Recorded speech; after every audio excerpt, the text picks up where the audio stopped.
Monday morning in the business district of Bamenda.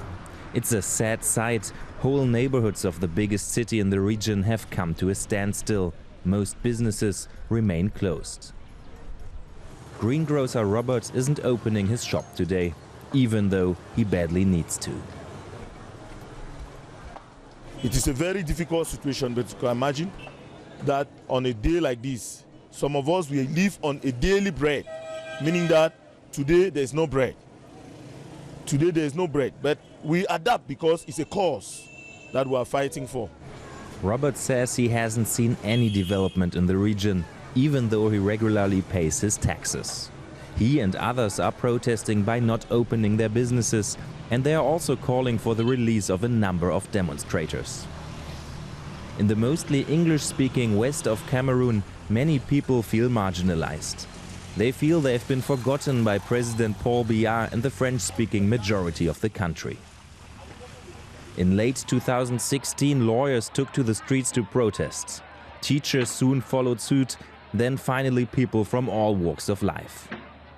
The authorities responded with a heavy hand. At least 6 people died and dozens were arrested. Internet access in the region was blocked for 3 months. We tried to talk to the governor here about the situation, but he didn't grant us an interview. A government spokesperson told us on the phone that actions are more important than words and that they're working on the situation. But many people we talked to here are complaining that there's no serious dialogue happening. Instead, parts of the population become more radical. Businesses owned by people who did not take part in the protest are often the target of arson attacks. We talked to a young man who wants to remain anonymous.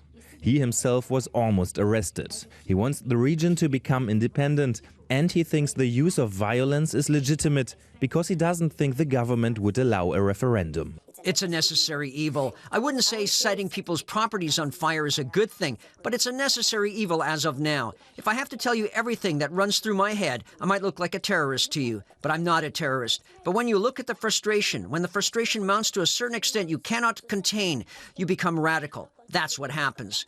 We're just hoping that sometime soon somebody will come and say, here are the guns you need. Take them and fight for your freedom, and we will do just that. The mood in the city is tense.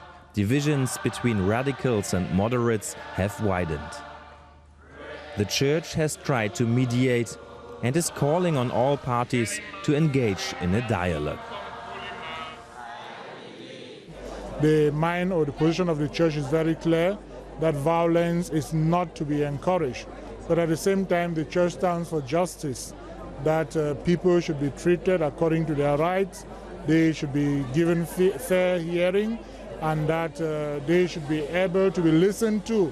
And if they have difficulties or grievances, that these could be looked into so that we can have a lasting solution.